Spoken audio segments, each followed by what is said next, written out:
Caitlin, are you ready for me to start us off?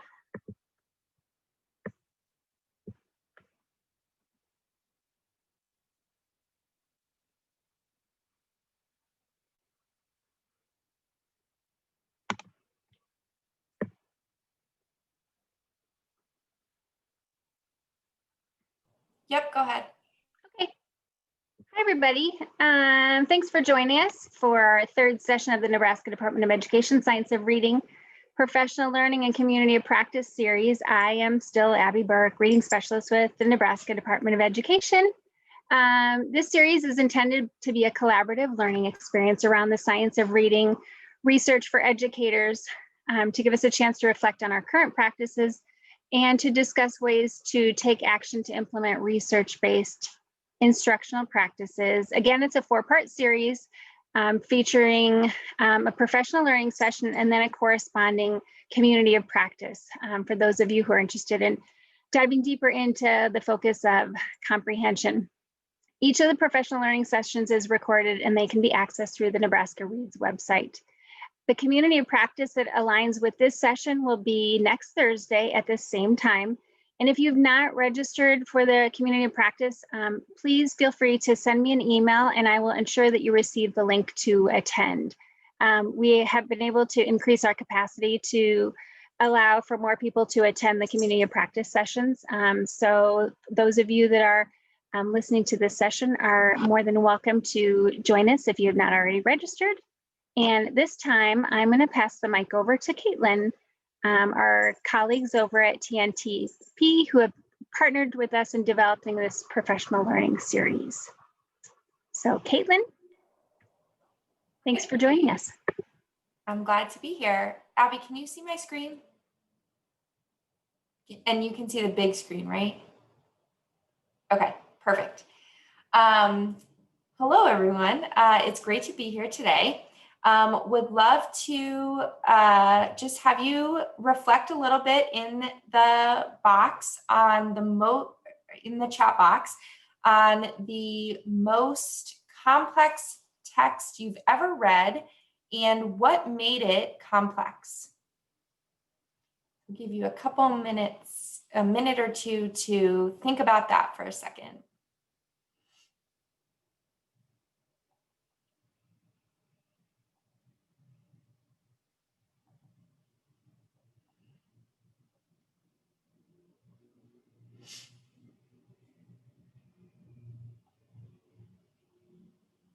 Mortgage documents. What made those mortgage documents so complex, Kristen? Can you come off chat? Sure. Well, first, it's several pages, and I think it referred to parties in different language, rather, the seller, the buyer, the mortgager. It had a lot of language in it, particularly vocabulary that I don't use on a regular basis. And the sentence structure is really very long and complex with lots of clauses and appositives, and you can get lost pretty easily. Definitely.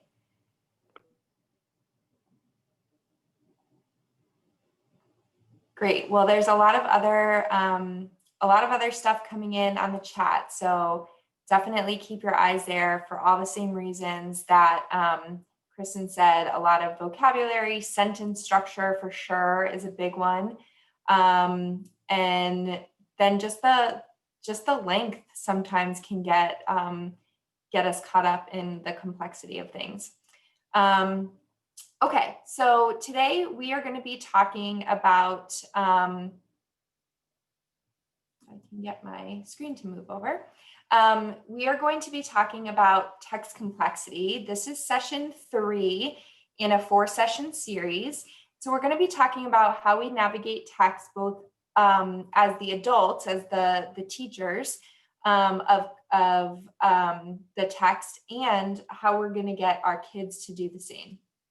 So my name's Caitlin, and I'm coming to you from Texas, and this is my 16th year in education, and I've always been focused on schools. I was a teacher, literacy coach, AP, principal.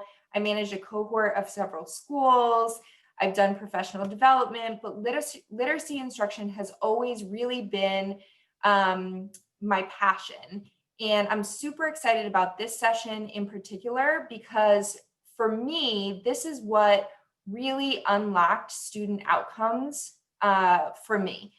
I'd always been one of those skill-focused teachers. I did gradual release instruction. I do, we do, you do.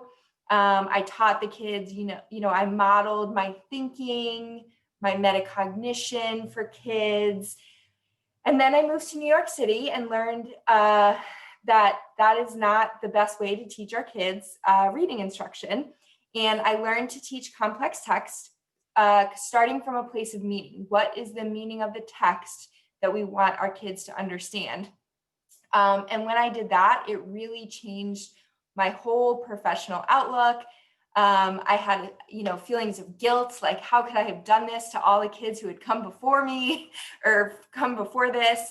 And it really changed the life trajectory of every kid that I touched after that. Kids that I taught, kids that were in my schools, that the teachers in my schools taught. And then as I got, higher and higher up, all the kids that those that were in all of the schools that I managed. So I feel really honored to be able to present to you today, because I really do believe that this is a life-changing session for both you and for the kids that you have in your schools and in your life. So I'm going to throw it over to Kenna. Kenna, do you want to take a second to introduce yourself? Yeah, absolutely. Hi, guys. My name is Kenna McWhorter. I'm coming from Dallas, Texas. I've been working in education primarily in the early childhood for almost 8-9 years. I'm really interested in this conversation because I struggled a lot when I went to college. I felt like my primary years prepared me, but my secondary years did not prepare me at all when it came to complex text. And so by the time I got into college, I hated reading, but now like all my friends know, I'm a very, very avid reader now. And so I put in 100 Years of Solitude, and that was actually a really difficult text for me to complete because of the complexity of it. And I think a lot of it was just not being exposed to the right things early on and then throughout. So I'm just excited because I think it's such a big topic that we can all tackle together. So I'm excited to be here and excited to learn with all of you guys today. Great. And Namisha, can you go ahead and introduce yourself as well?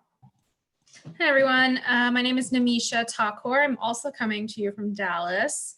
I've spent pretty much my entire educational career so far in the humanities world. So English, reading, writing, social studies are all at the core of what I care the most about. And so I'm particularly excited to dive into complex text today because I was a middle school social studies teacher.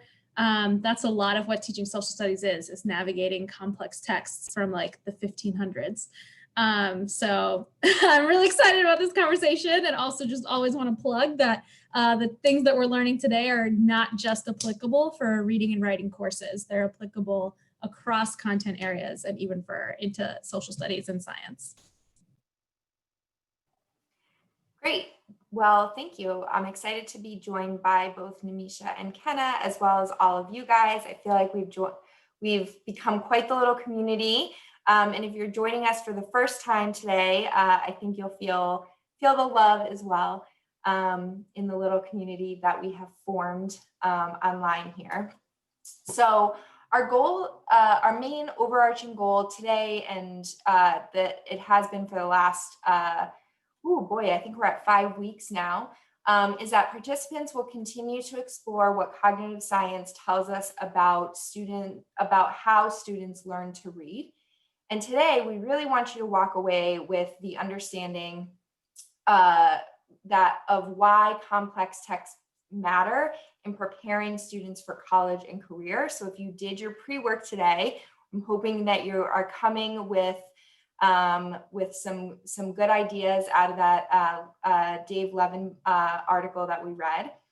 I also want you to walk away with the understanding that the idea that reading is a set of strategies that can be taught in isolation and applied to any text is a myth that is dispelled by the reading science research. So this is what I was talking about in my introduction. When I kind of learned this, it was really the key that unlocked student outcomes for me. It was what allowed me to really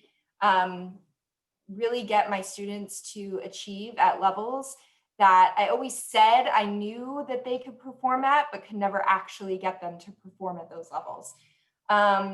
And we also want you to understand that all students need access to complex texts, regardless of their current ability level, and that reading instruction, and that they need reading instruction that focuses on navigating the specific complexities of the text in front of them right that day. So how are we going to do this? First, we are going to explore some research on the importance of providing all students with complex text. We are also going to explore the shifts that we need to make as teachers in the way that we instruct and the ways that we support our struggling students. And then we're going to reflect on the action steps that we're going to apply to our current work. If we have time, we are going to look at how to analyze a text and its complexities. However, we are also going to change up the way we do communities of practice next week and really dig into some practice around text complexity analysis and how we use that to inform our instruction, how we use that to plan our instruction. And so if we don't get to dig into that really deeply today, just know that we have that on the docket for next week. Any questions about the agenda or about our objectives today? All right. Well, we always want to stay grounded in our science of reading, which this here is our simple view of reading, which basically just tells us that decoding and language comprehension is what gets us to reading comprehension. And if we dig a little deeper into that, and we talked that first week about what decoding really means, we need to think about the sounds, the letters, the words, which get us into word recognition. And the more kids practice with that, the more fluently they're able to do that, the more increasing they get, they have more automaticity with that. That's going to get them to be more fluent decoders and more fluent at word recognition. And then the last week, we really dug into knowledge and vocabulary, right? We talked about how important knowledge building is and the role that vocabulary plays in that in terms of language comprehension. And then the other pieces around language comprehension are how sentences are constructed, and how, we talked about that with the mortgage documents, right? That sentence construction can be really big with lots of appositives and different sentences. Because, when you get a really complex text, you can have sentences that go on for 2 pages, right? And so that's a really important thing that kids need to understand, how to kind of deconstruct and understand different connections that they're going to be making from their background knowledge and their experience. Kind of talked about this when she was just talking about the experiences that she had or didn't have that enabled her to read and understand 1,000 Years of Solitude. I think that was the book that she was referencing. And then, how to get the gist of what you're reading. And all of these things tie together. And the better and better and better we get at it, the easier it is to be more strategic and more automatic in our reading. All right, so what is text complexity and why does it matter on kids' path to college and career? So I put a link to a Padlet in the notes here. Kim, are you able to drop that in the chat for everybody?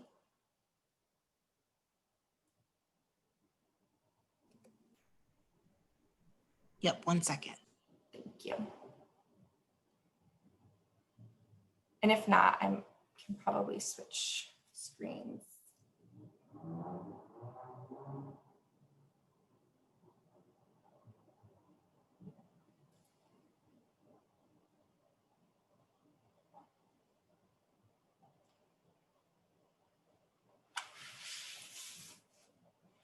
Here, I think I got it, Kim.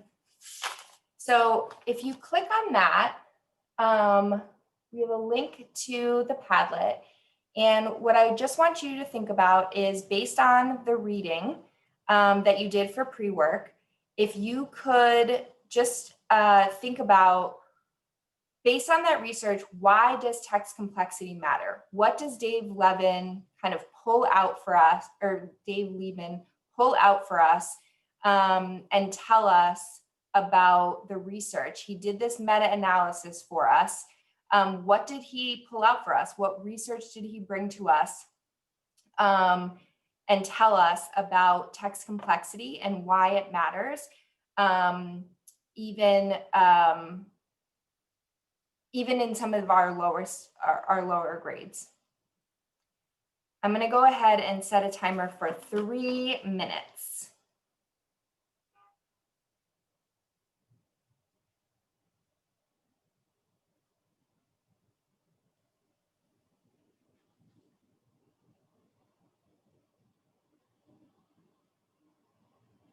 And Kim, just in case people didn't get a chance to do the pre-work, what if they wanted to access the article? It's attached to the calendar invite. Is that correct?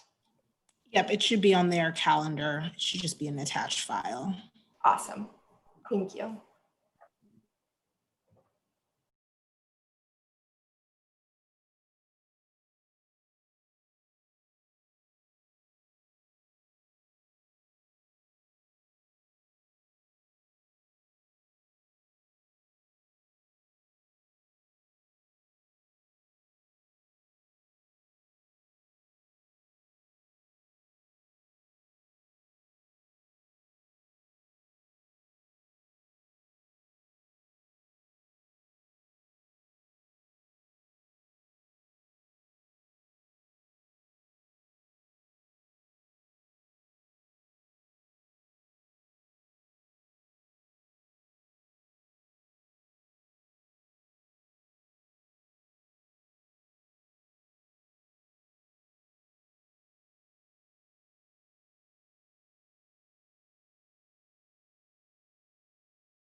These are great. If you're finished writing your Padlet, go ahead and start reading some of the others.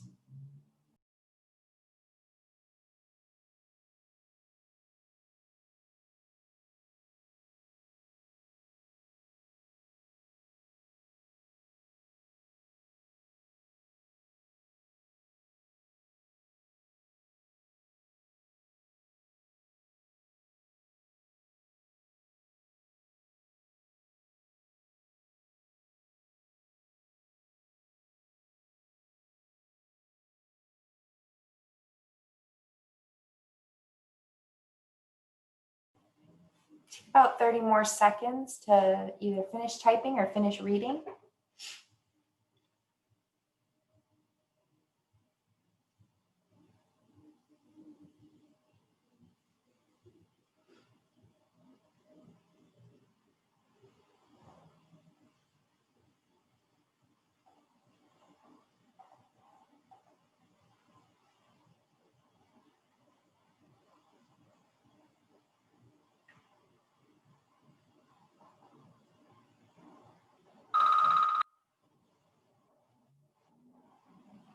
Awesome.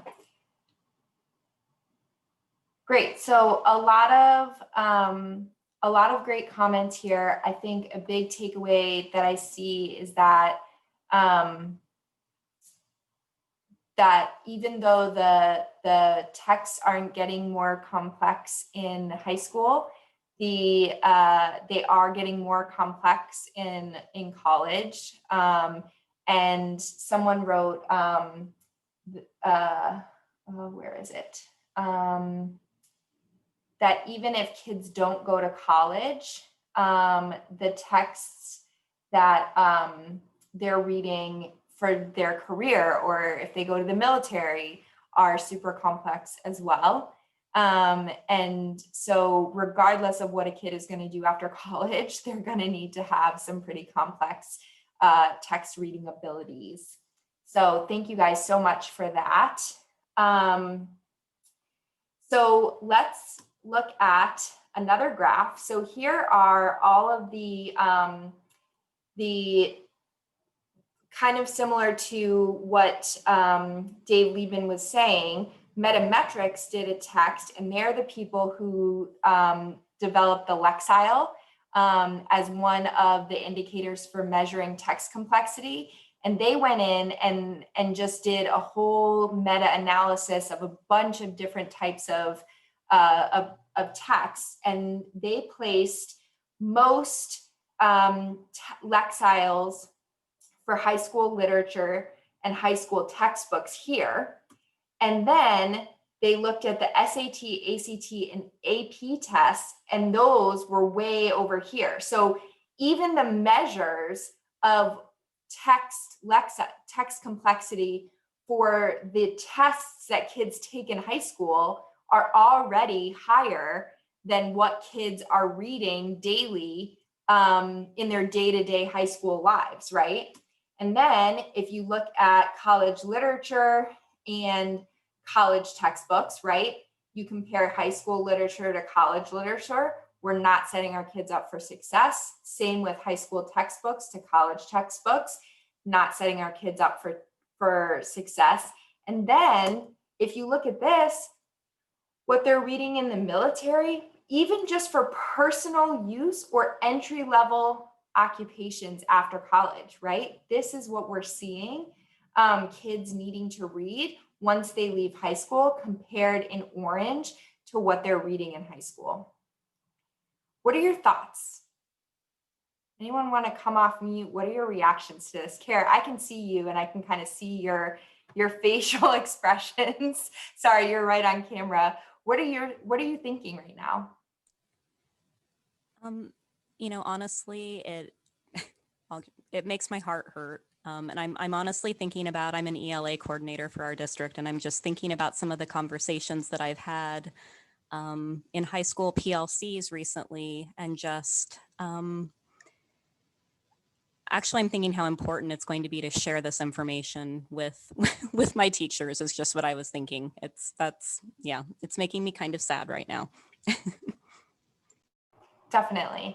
It's kind of scary. Caitlin, can I add something that I just had a reaction to? Yeah, please. Data before, or this slide before. So I was thinking of the military and how many of our high school scholars go straight to military instead of off, like, which it's just a norm.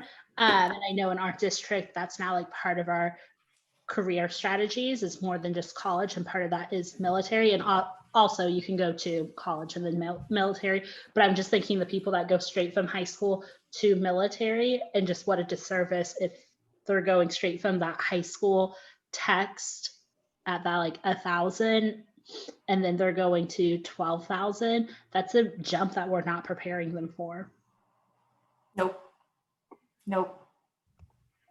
I also noticed a significant difference between literary works and informational text. And then you think there's 2 columns there for literary.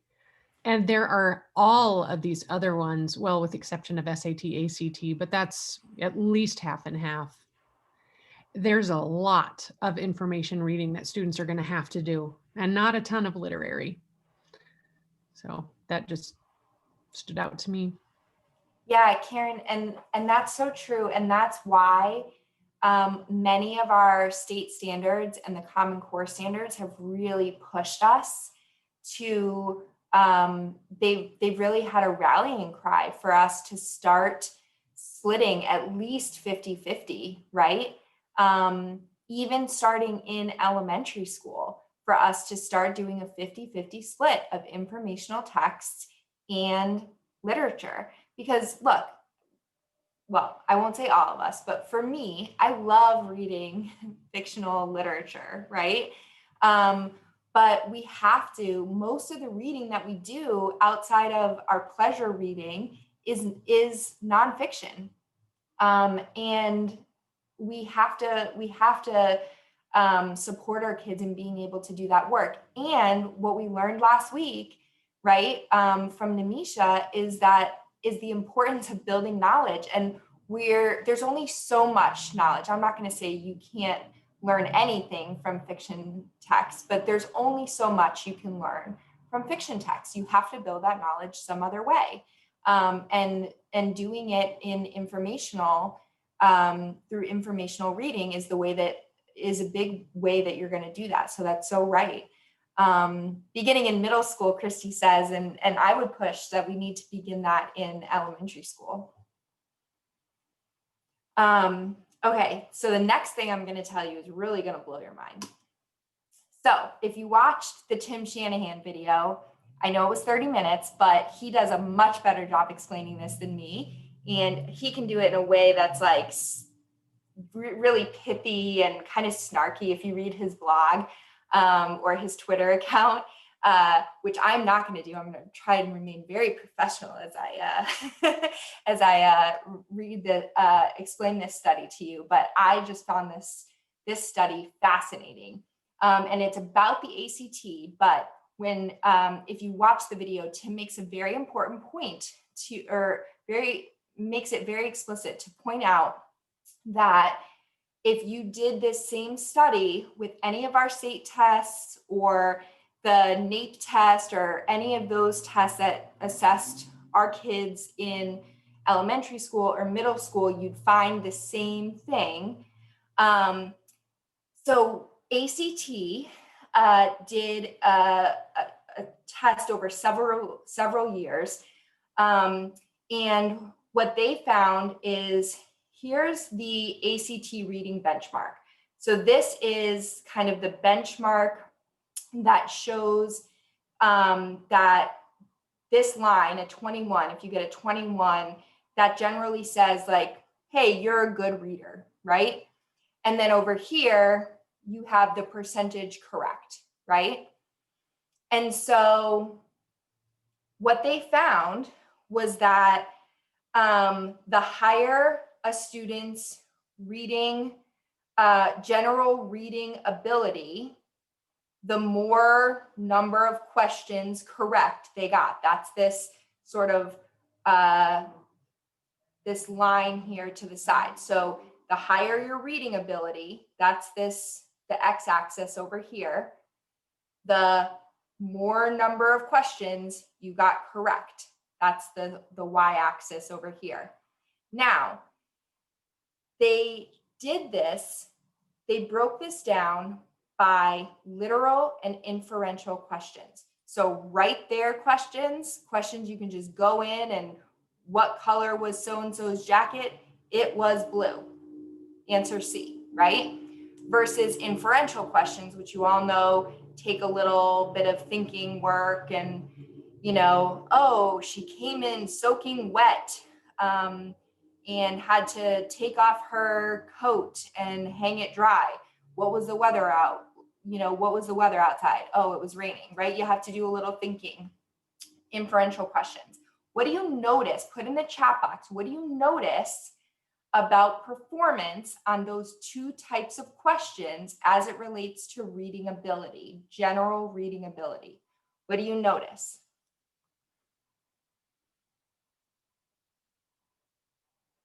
Right. No significant difference. And these tiny differences that there are, they're so insignificant. Does that surprise anyone?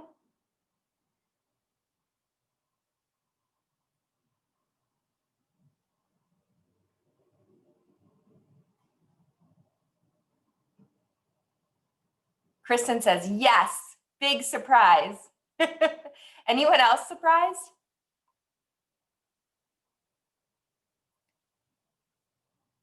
All right, we'll wait till you see the next one. In the next one, they were like, I got to see what's going on here. There's got to be some difference, right?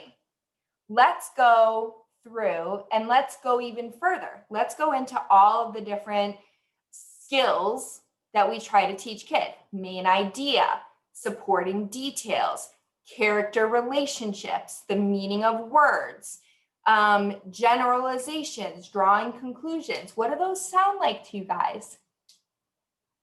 All of our standards, right? So then they went in and they said, okay, let's look at all of our standards. And what did they find? No difference. And so this is crazy, right? Because how much time have you guys all spent taking your reading benchmark test, getting the results, breaking it down by standard and saying, oh my gosh, my students, they didn't do very well. Let me figure out what standard they struggled with. And then you said, oh my gosh, they struggled with main idea. They struggled with the meaning of words. Those were their two lowest performing standards. I'm going to go and I'm going to teach the heck out of those two standards. We're going to do so much practice. And then when they take the next test, they're going to blow it out of the water. And then they probably didn't, right? And you're disappointed. You're like, but we practiced so much. Well, what this is telling us is that that is probably a big waste of time because you can't really teach these in any meaningful way because they're all part of something bigger. They're all clumped together in some big way. So what is that thing, right? What is that way that they're clumped together?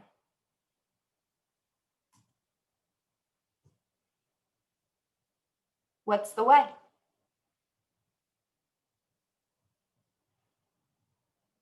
Text complexity. Yes, Brianna. Text complexity is the thing, is the differentiating factor.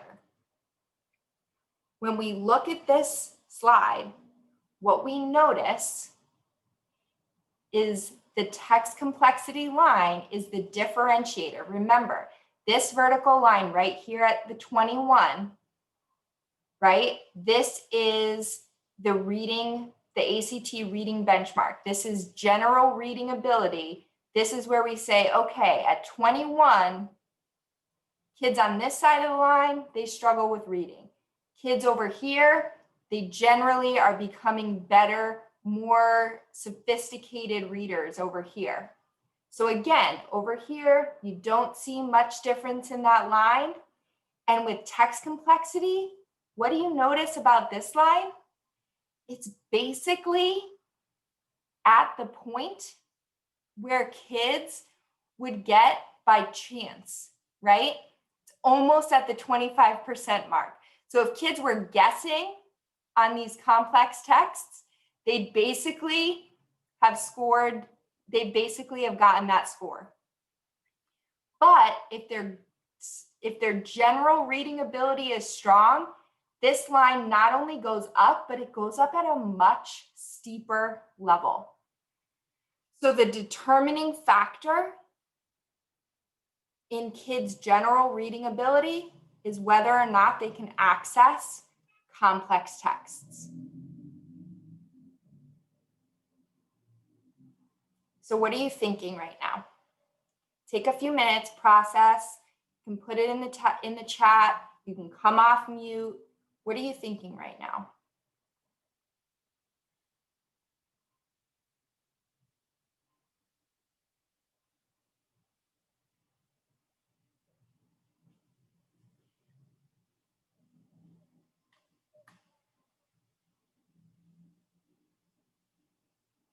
Yeah, Kristen, the uncomplicated and more challenging indicators are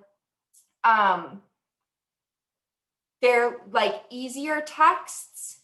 And then sometimes challenging texts are just, they're dependent on more subject specific matter, right? So kids know it or they don't, versus like complex text has more to do with sentence structure, the deeper meaning of the text. Hold on, let me get my little cheat sheet over here. The text, sentence structure, the deeper meaning of the text, word choice, how the author puts everything together.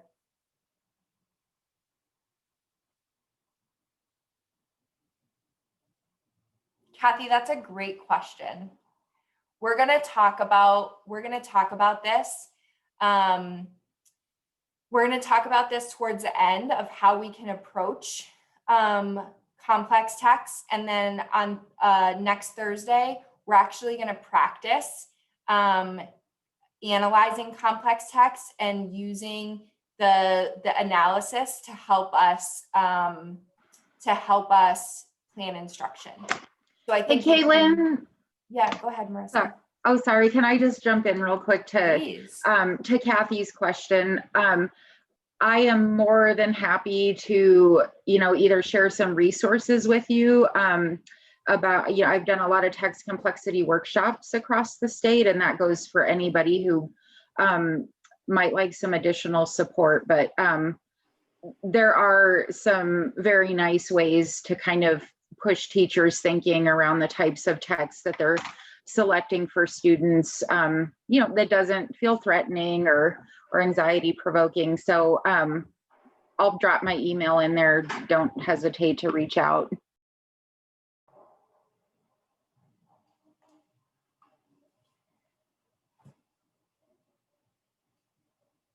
Great. All right. The other piece I want to bring back, we talked about this last week, right?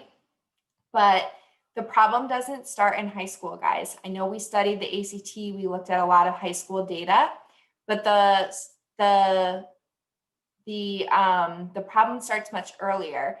And to Kathy and Karen's comments, right? The earlier that we start to build kids' knowledge, to build their vocabulary, to put complex texts in front of them, the earlier that we can,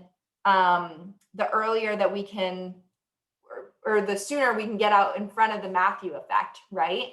And so that's why we have you guys here today. And that's why we're giving you this training on complex text for our elementary school, our K2 learners, right? So that we don't have the Matthew effect going into effect and widening that gap as time goes on, but rather we're putting complex text in front of kids earlier so that they can start to improve at a faster pace.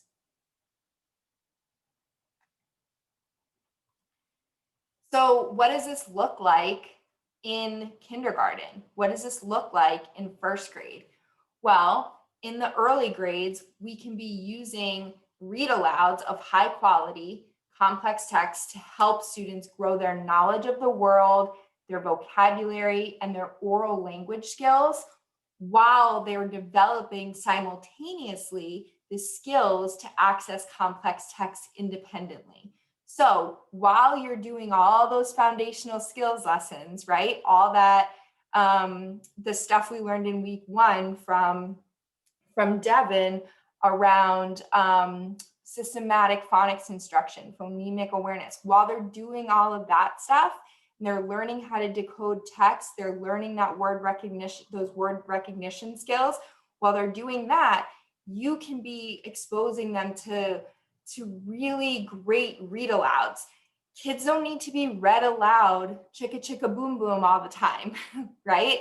Kindergartners can be read aloud to with really complex text they can talk about it, they can build their vocabulary, and they can start to have those discussions and build their oral language skills around complex read aloud texts before they can access those texts independently, right? We don't have to wait until they can read them themselves before we expose them to these texts. And I think I love this graphic because it just shows that once, kids reading comprehension gets caught up to their listening comprehension, their comprehension as a whole just skyrockets. But if we wait to expose them to the complex text until they can actually read them themselves, this is never going to happen at this rate. Does that make sense? What are some of the complex texts or your favorite complex read alouds to expose your kinder, first, and second graders to? Go ahead and put them in the chat.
These are great. Love it. Ooh, I love The Miraculous Journey of Edward Tulane.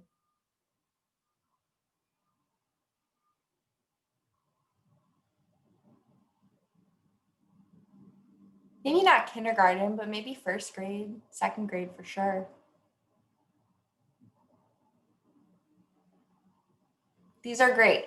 We'll keep putting in your suggestions, and then we'll have a whole list that we can walk away with. Maybe Kim, if you can keep track of them and send them in a follow-up email, that would be amazing. Okay, having some trouble moving ahead with the slides. Okay, these are two different studies. So we have the study on the left. There's a forthcoming study that is coming out that is done by Marshall Jean, a research fellow at Northwestern University, that tracked about 12,000 students from kindergarten through third grade in about 2,000 different schools. And they followed them through high, middle, and low reading groups. And then in some classes, or in ungrouped reading classes in other classes. And he found that about half of the children who were in the lowest reading group in kindergarten were able to improve at least to the middle group by the end of first grade. And by the end of third grade, 46% of those who had previously been in the lowest group in second grade were able to move up. However, Jean found that none of the students initially placed in the lowest kindergarten group ever caught up, never caught up to the reading group of the students who started out in the highest group. Never caught up, not one. Out of 12,000 kids, not one kid placed in the lowest reading group ever caught up to their peer.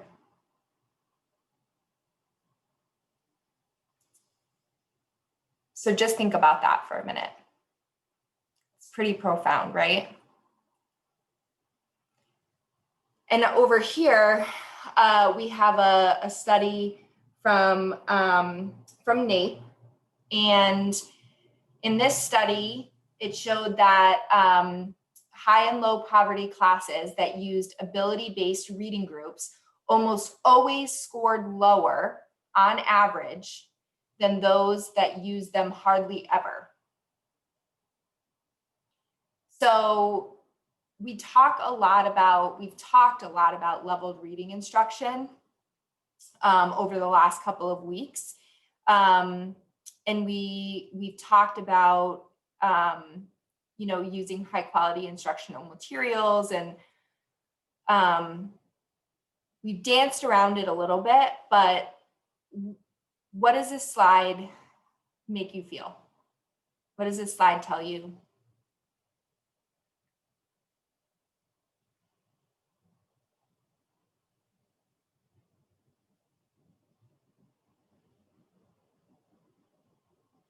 You can write it in the chat. You can come off mute.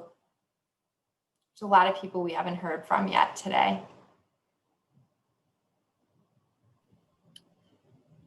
I'm going to go ahead and try and say something, but I'm wondering if it's almost more of a clarification statement. So correct me if I'm wrong. But is this saying that students that are in some type of an ability or leveled group score lower than when they are in a mixed group? Is that the alternative that we're kind of looking at here? A mixed group or a group that received grade level instruction. Okay, so this to me then is kind of, opportunity myth of access to grade level content. We know students perform better. Yep. Yep.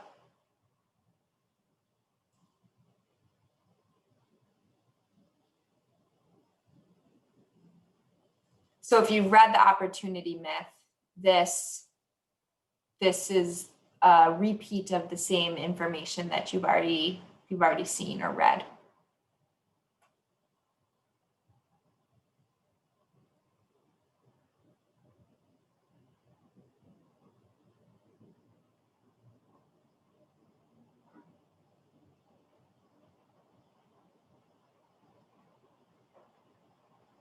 Melinda, can you come off mute?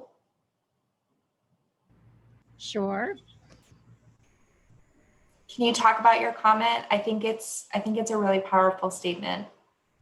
Well, I just feel like too often we have decided that this is the level that our kids can achieve. And so we teach them at that level.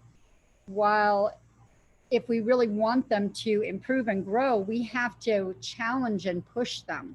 We have to assume not that they can't do it, but that they can. And so we have to give them those more challenging texts and just help them figure out how to work through that. I don't know if that makes sense. It does. It does.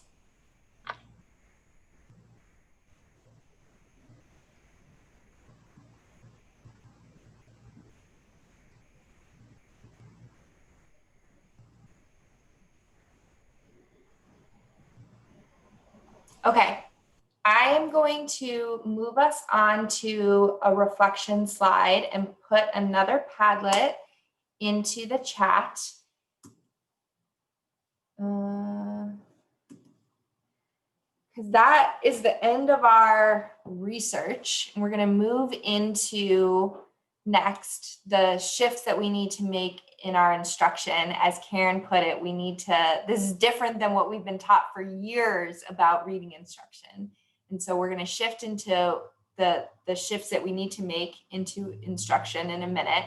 But before we do that, I just want to give everybody a chance to reflect. What resonated with you about the research?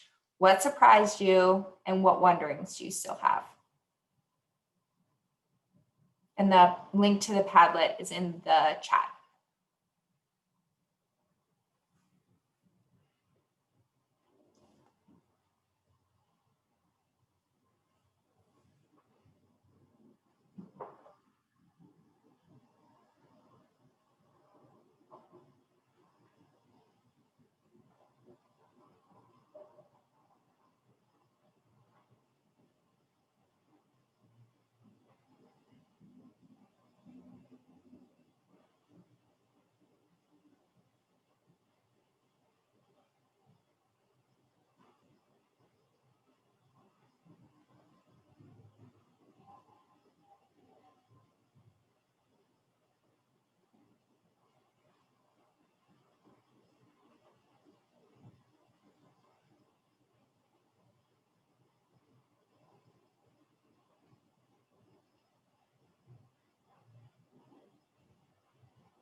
These are great reflections. I can feel some frustration and some rage, but I'm hoping also some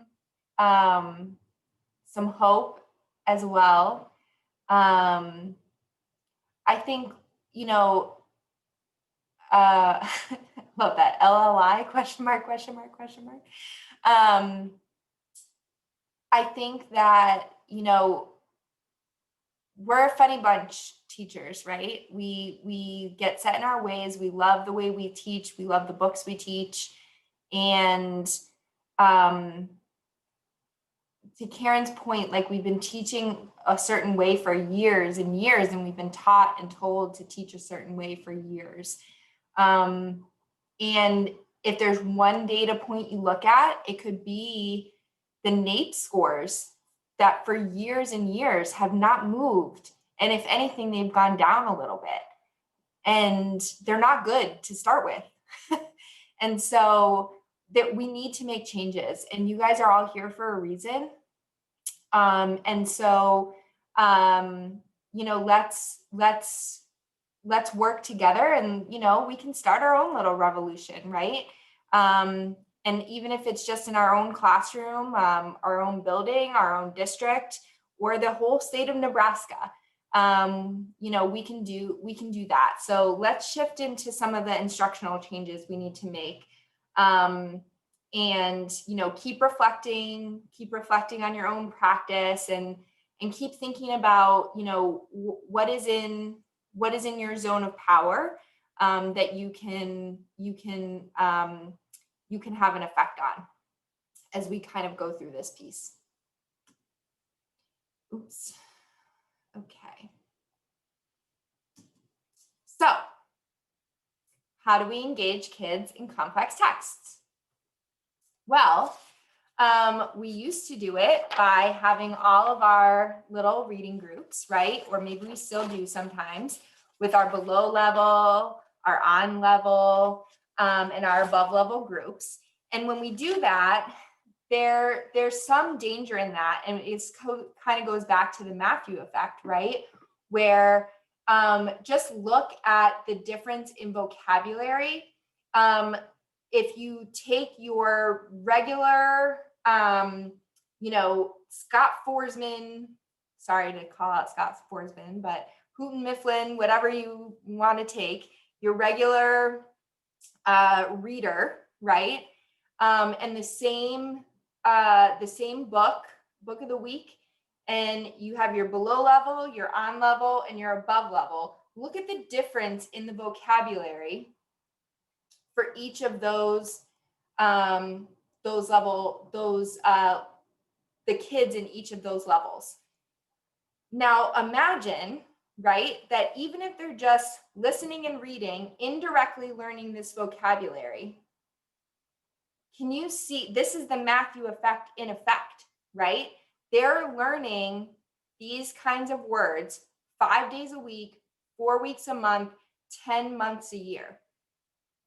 So the best of intentions, right? We do our leveled reading, we do our groups, and we're trying to make sure that our low readers get the support that they need to move up. And we might meet with them more times than we meet with our above level reader, right? Because we want to get them to move up. But if these are the books that they're reading, this is why the kindergartners never moved to the highest, those lowest grouped kindergartners never moved. And it has nothing to do with the teaching they get. It has nothing to do with the skills that they got taught. It is simply and purely because the level of the text was always lower than what their peers got. So let's look at a video of Shanahan talking about this, sort of in the funny way that he does. Let's go ahead and watch this. Tell me if you can hear this. If not, I have the link.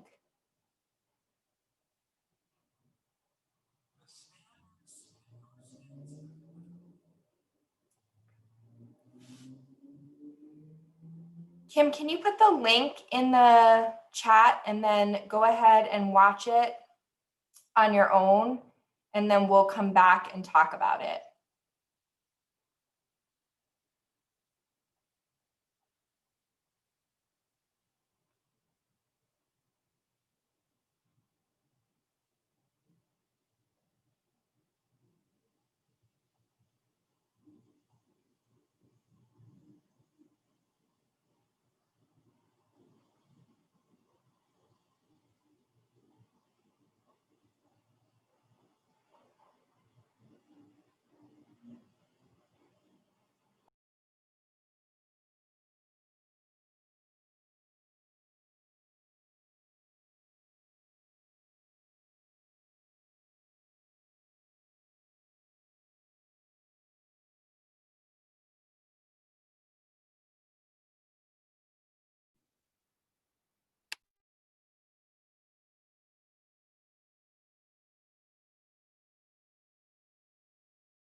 Is this video working for other people?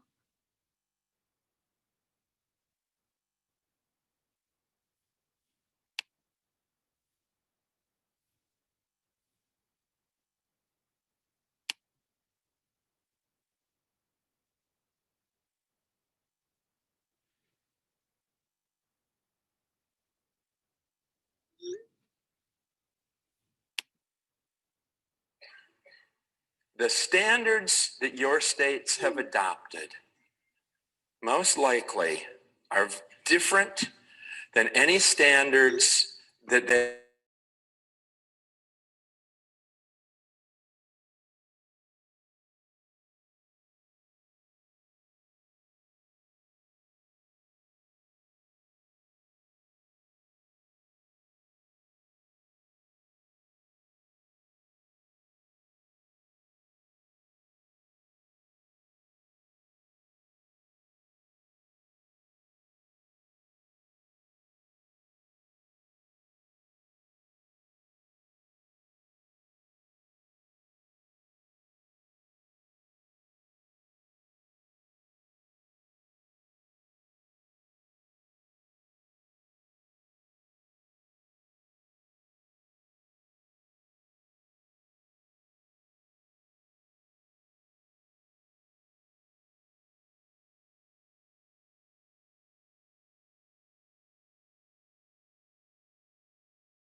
All right. Seems like most people are done. Can some brave soul try to come off mute and make the connection between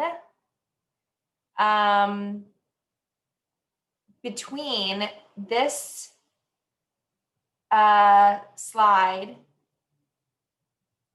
and this one, or between the video and this slide?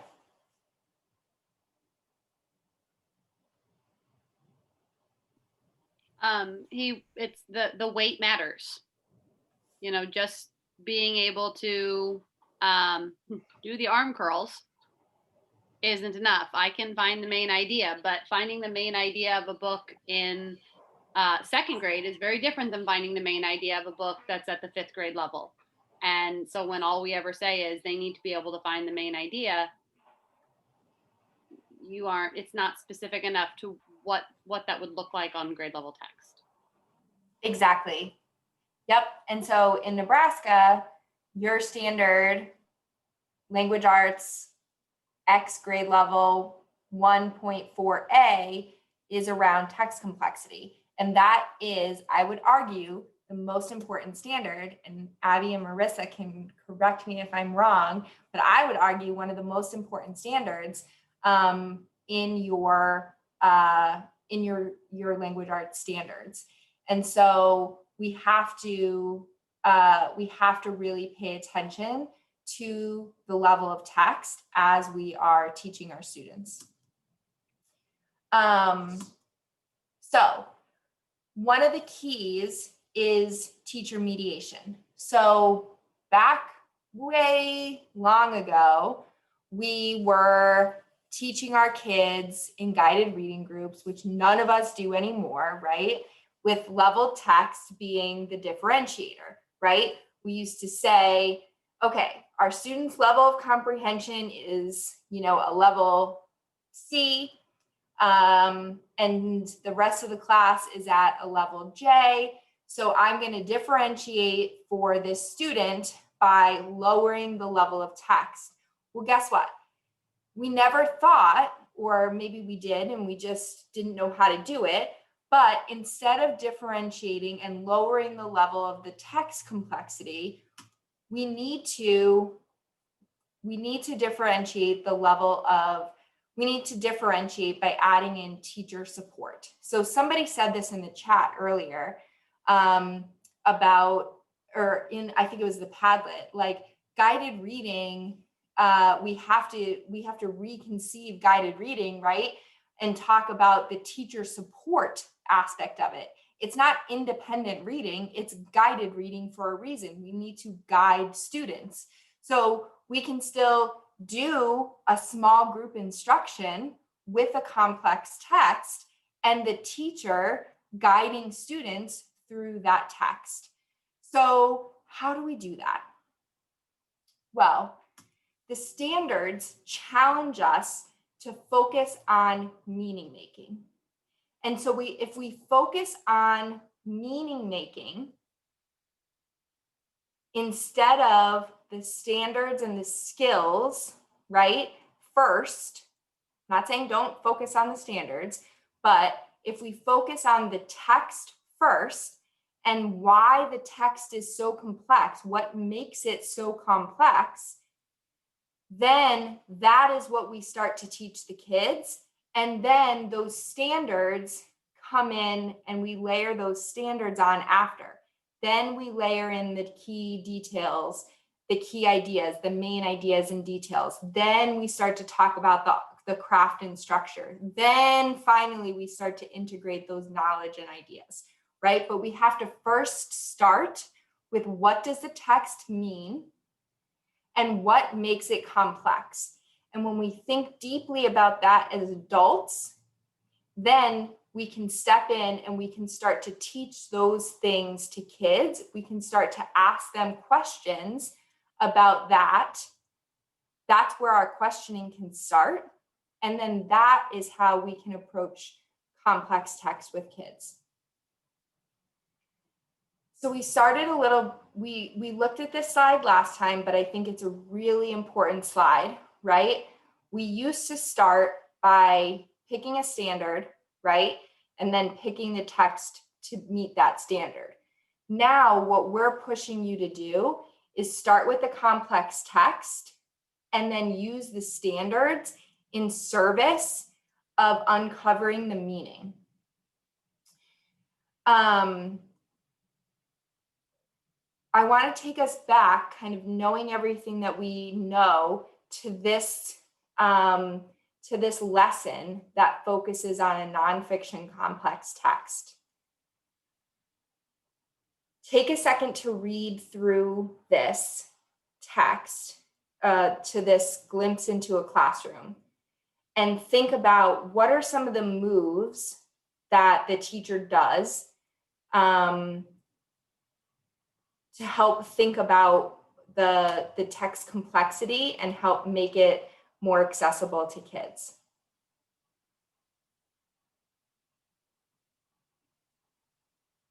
In the knowledge building classroom.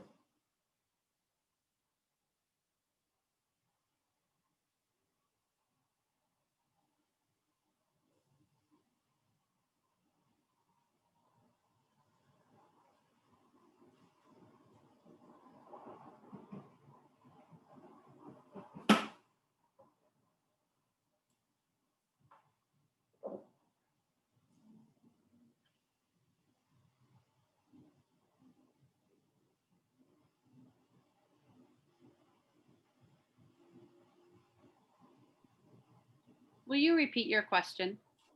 Yeah. What does the teacher do in the knowledge building classroom in that first bullet that makes a complex text about orcas more accessible to kids?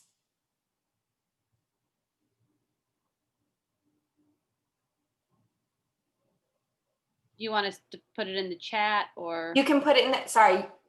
Yes, I'm not being very explicit in my directions. You can put it in the chat or you can come off mute. Brianna, if you're already off mute and you have an idea, you feel free to.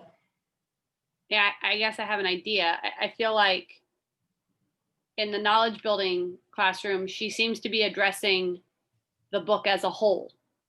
She's looking at it in its entirety and using every piece that the author has included to help them understand it, as opposed to in the skills focused classroom where she may be ignoring some of the other things that the author has included for the sake of, let's talk about captions and how do we use captions to help us.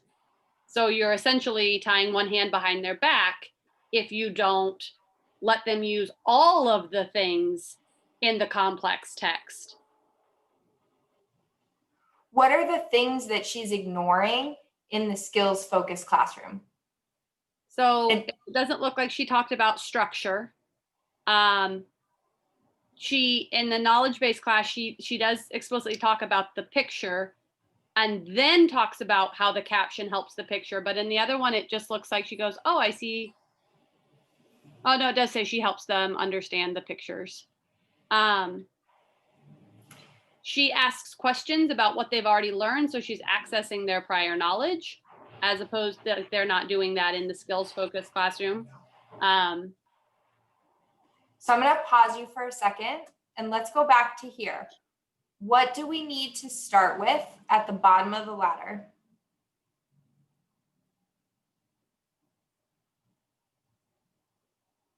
It doesn't have to just be Brianna, it could be anybody. What are we starting with?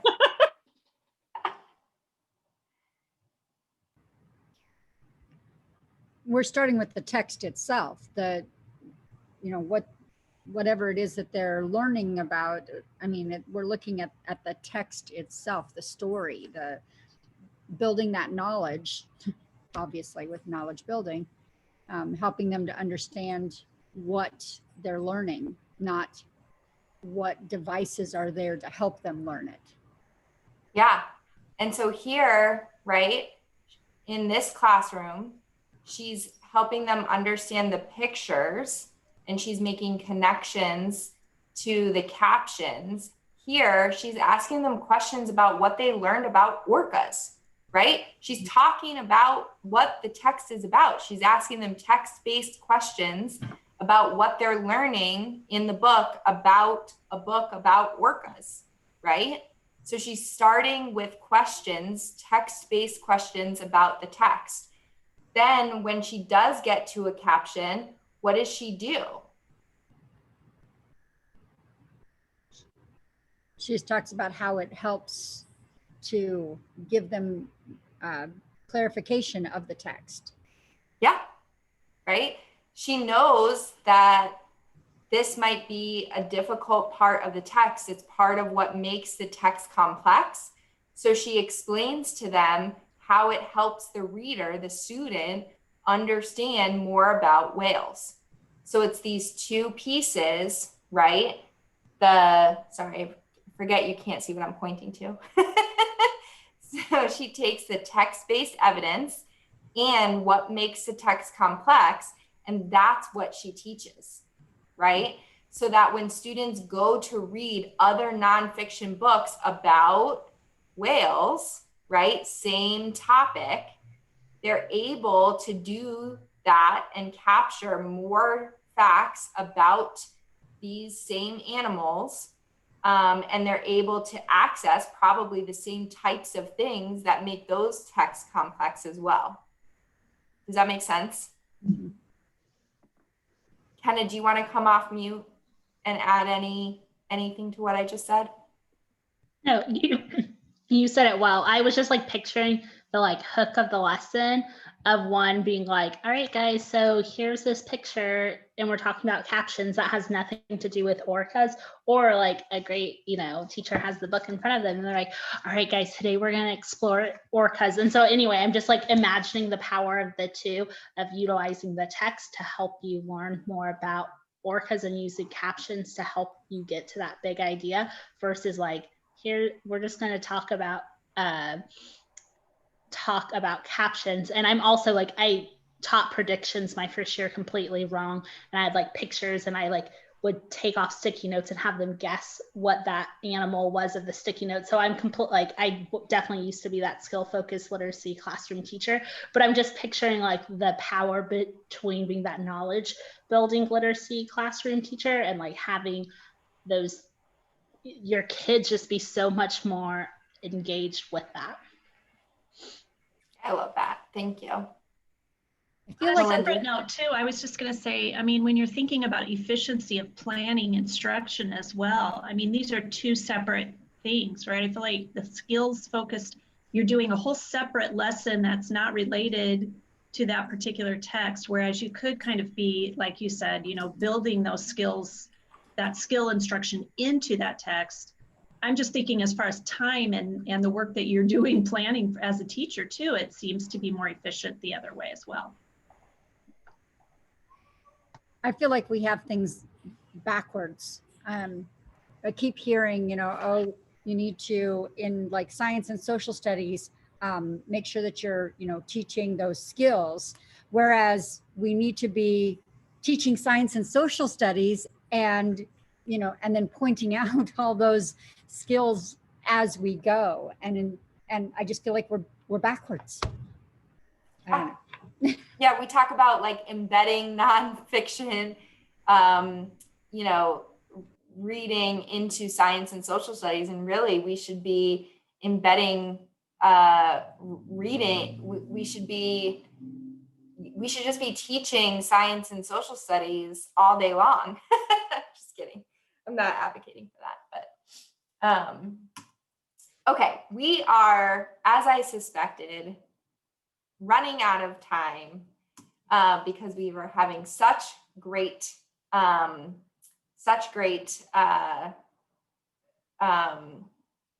discussions here. Look at this poem called The New Colossus. Let's just consider it for a moment. Can I have a brave volunteer to come off mute and read it? And if I don't have a volunteer, I will volunteer someone.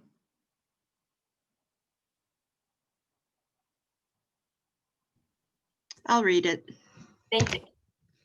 Not like the brazen giant of Greek fame, with conquering limbs astride from land to land. Here at our sea-washed sunset gates shall stand a mighty woman with a torch, whose flame is the imprisoned lightning, and her name Mother of Exiles. From her beacon hand glows worldwide welcome. Her mild eyes command the air-bridged harbor with twin cities frame. Keep ancient lands, you storied pomp, cries she, with silent lips. Give me your tired, your poor, your huddled masses yearning to be breathe free. The wretched refuge of your teeming shores. Send these, the homeless, tempest-tossed, to me. I lift my lamp beside the golden door. Thank you so much. That was wonderful. Now, imagine a 5th grade class of students tackling this poem. If you just focused on teaching them to find the main idea, what would your questions be? They would be something like, okay, what are the most important details in this text? Or what is the author trying to teach us here? What is the author trying to tell us in this poem? Right? Or we might read the first couple of lines and say, what was the author trying to tell us in the first 2 lines? What was the author trying to tell us in the second 2 lines? Right? And if you break the poem down into lines or the first couple of lines and ask that question, are kids going to get it? 5th graders? No, they're going to really struggle. They're going to be like, I don't know what this poem is talking about. Brazen giant of Greek fame. What is that? I have no idea. Right? Or if you do my favorite thing, and Kenna and Namisha can probably know how much I love this, if you just say, okay, what is the rhyme scheme, right? Or you do something like slurm. Do you guys do slurm in Nebraska, where you, Kenna, help me out here. You do the, you find the, you do you number the stanzas, then you number the lines, then you figure out the rhyme scheme. So SLR, then you find the meaning, right? And you do all that, and it's super easy, right? Because if you number the stanzas, number the lines, figure out the rhyme scheme, then you can automatically just figure out the meaning, right? So easy, right? No. So if you're just going through and doing things like that, it's probably going to be pretty difficult. But this is a text in the 4th, 5th grade band for text complexity. So we know that it's going to be useful for kids to build knowledge from it. So how should we approach teaching this? How should we approach teaching it? Well, one way to do that is to ask questions across standards that help students understand the meaning of the poem. So we have to start from, what do kids need to understand? Well, first of all, they need to understand what the new Colossus is, right? Any guesses?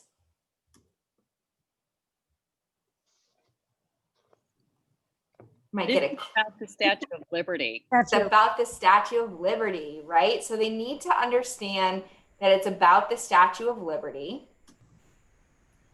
And they need to understand, right, that it's a poem that's pleading, right? It's a plea for, pleading isn't a word. It's a plea for immigrants to come to America, but it's also, you know, a bit of a critique of America at the same time. And so they need to understand that. And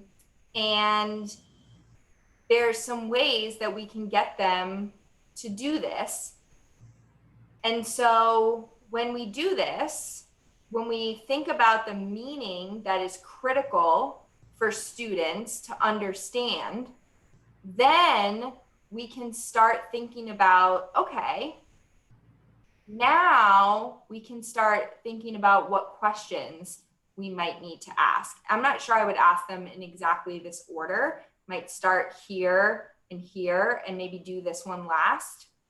But these are the critical things that we need to get a kid to understand. These are the questions that we might want to start asking them, right? And then that's it, we're done, right? Or what are we missing?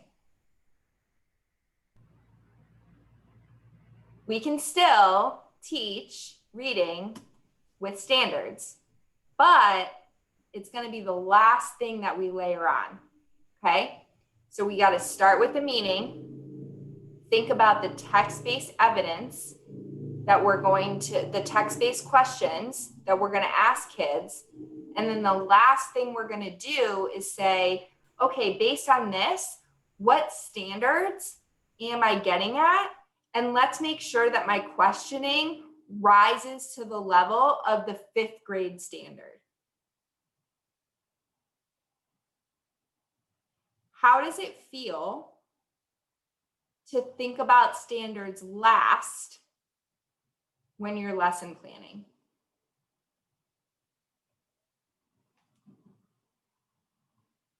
What do you guys think? Chat box, come off mute. You know my rules. If we think about standards as the outcomes, then it really makes natural sense for it to come last, because that's when our outcomes arrive. Oh, you could be a plant for me, Karen.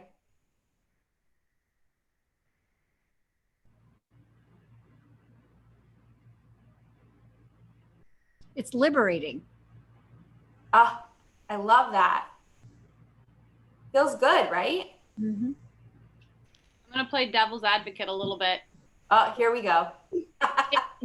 Only because I think the reason that we started teaching standards first was so that we had an ability to check off. Yep, I taught it. Yep, I taught it. So to put that last, I think that there could be a fear. Well, what if I don't cover all of them? Mm-hmm. And since we are in the cycle of gotcha, you know, it could be it could be a little intimidating to go the other way. Yep. In this one lesson, I'm covering 1, 2, 3, 4, 5 standards. So if you think about that, in this one lesson, I'm covering 5 standards. What do you, just playing devil's advocate back at you, what are the chances if in one lesson I cover 5 standards, what are the chances that we don't cover all the standards by the end of the year? Right? Reading is so recursive, right? I think that's probably unlikely. And if you get to the end of the year and you are tracking and kind of checking off, then I think you could play a little bit of a game of, okay, shoot, now we gotta figure out a text that we could use or something like that. But I think if you played the game this way, you'd be hard pressed to get through an entire year without getting to all the standards. Well, and I don't think that it's an insurmountable issue. I think it's just because you do get to the standards. So there is the ability to go, okay, I planned my lesson. I feel good about my lesson. I feel good about, you know, these kids accessing this complex text, and I've hit these standards. You know, if you are keeping track of the standards that you're hitting, you should notice if there's some you've missed. Yep, I love that. I think often too, as we're teaching, we don't even realize some of the standards that just naturally come out while we teach. Because if we focus more on just looking at that text and digging into it, you know, with that knowledge, a lot of that other stuff just naturally comes with it. And it's not even something that we said, okay, this is the standard I'm going to teach to, but all of a sudden there it is. And it just became part of our lesson without us even thinking about it. And that's just because, you know, we as teachers, you know, we don't even have to necessarily plan every little thing, because it is a natural progression in teaching that we hit all those standards. Someone's just identified them so that they can check off boxes. Well, and Melinda, it goes back to that slide we saw with the ACT. All those skills are bundled together, right? You can't really separate them, because reading a complex text is reading a complex text. You're doing all those reading skills all at once. It's hard to pull them apart. So I think you're exactly right. Okay, so in our next few minutes together, we run a little late. Just making sure, one way to make sure that you are really hitting those complex texts and hitting those, that you're digging into those complex texts, that you're making it about the meaning of the text, and that you're hitting all of those standards, to Brianna and Melinda's point. You want to make sure you're asking text dependent and text specific questions, so they can only be answered by reading this specific text. They focus on difficult parts of the text. They try to get kids to use academic vocabulary in the answers, so that you start to make that vocabulary part of their active vocabulary. We talked about that last time. Sometimes they can be literal, right? Sometimes in order to get access to that text during that first read, you just ask literal questions. Just retell this part. What happened here? What did so-and-so say to so-and-so, right? That's fine. And then when you go at it again, that's when you start to get into more analysis and some of those more inferential questions.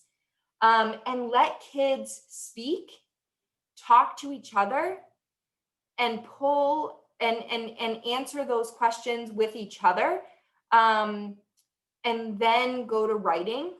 Let them do both, right? Because that's really going to help them solidify the knowledge that they're gaining from the text, whether it's informational or literature, right? Because they can gain knowledge, especially vocabulary knowledge, from literature text. And that writing is going to help them solidify it and make it part of their active vocabulary. And then some other scaffolds that you can use from complex text. I hinted at this before, but do multiple readings. Read it aloud to kids, no matter what grade you're in. Read it aloud to them the first time. Chunk parts of texts, do a little bit each day. Make sure you're asking those text specific questions, and pay attention to text structure. How is the author organizing their work? That's what I have for you today. We will get into analyzing text quality next week. And I am super, super excited to see all of you there next week when we get into analyzing text complexity. And I really enjoyed this. Like I said, this is one of my favorite sessions.